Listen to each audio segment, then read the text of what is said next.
So what types of fraud? So we've spoke about theft, which as you can see there, small scale or large scale. Payroll fraud used to be actually quite a big thing before real-time PAYE. People used to be able to set up a false employee and pay themselves.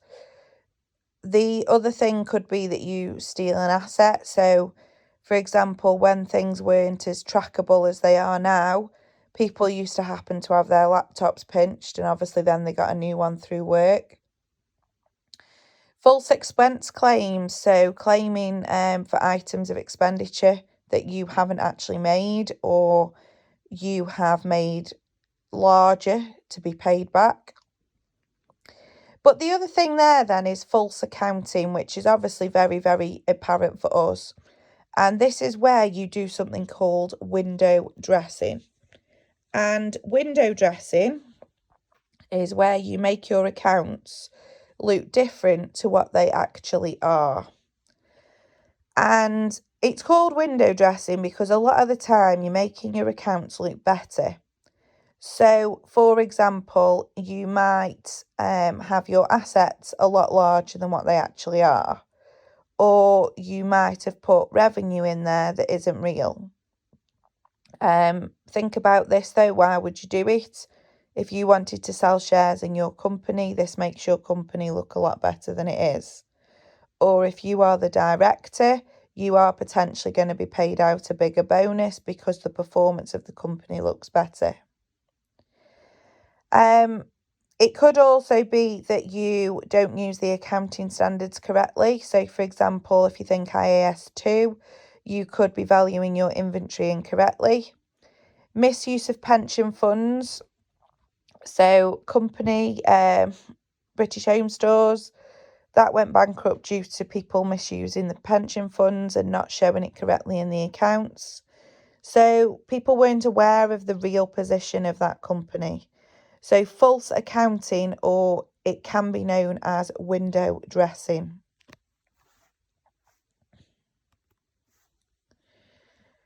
So effects of fraud. So it could mean that your results are understated or overstated, and think about what effect having that would be. If your results are understated, that means you're not going to pay as much tax. You're not going to look as strong within your market. If your results are overstated, one, you're going to have a higher tax bill, but second of all, you are giving people false hope who own a share in your business. And theft, well, the implication of this is it might have effect on your asset base, it might affect your bank balance. It also could affect how much insurance you pay, because the more theft that happens, the more risky you are going to be seen as a business.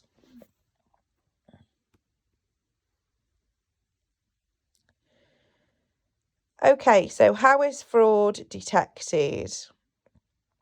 And I want you to have a little read through there. But the most important thing to think about is where you work. Now, I know some of you won't work in accounting, but even if you were to work in a corner shop, or even if you were a delivery driver, I want you to think about how would fraud be detected where you work. So, for example, if you were a delivery driver for Amazon, your van has got a tracker on. So straight away, they could tell if you were doing private mileage in that van, because that van says where it's been. The other thing could be if you had to fill in a log of your mileage.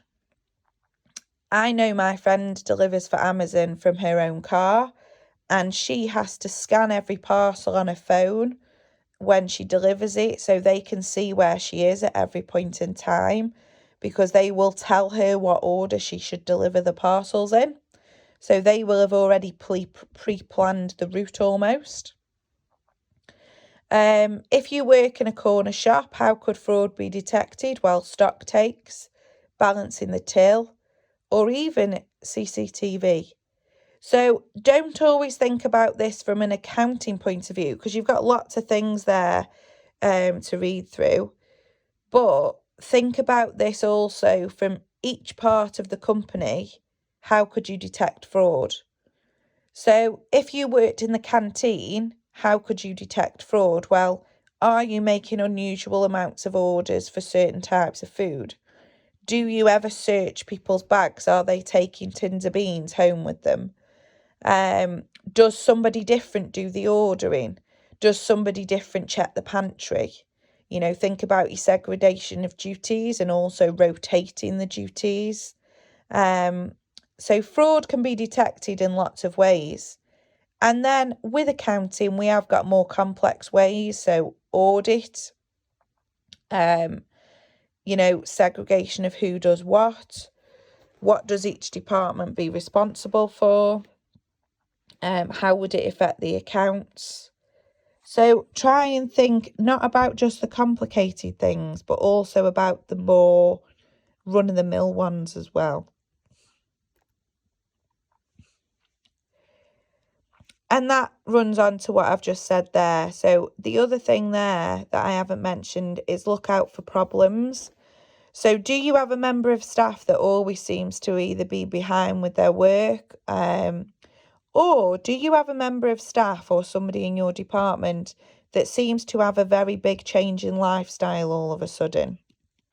So there was a lady who worked for quite a big company, and she was setting herself up as an employee, and all of a sudden was driving a brand new Subaru Impreza, was wearing really nice clothes, etc., etc.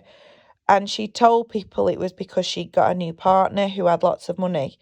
And it actually turned out that she'd been frauding the company for gone 18 months.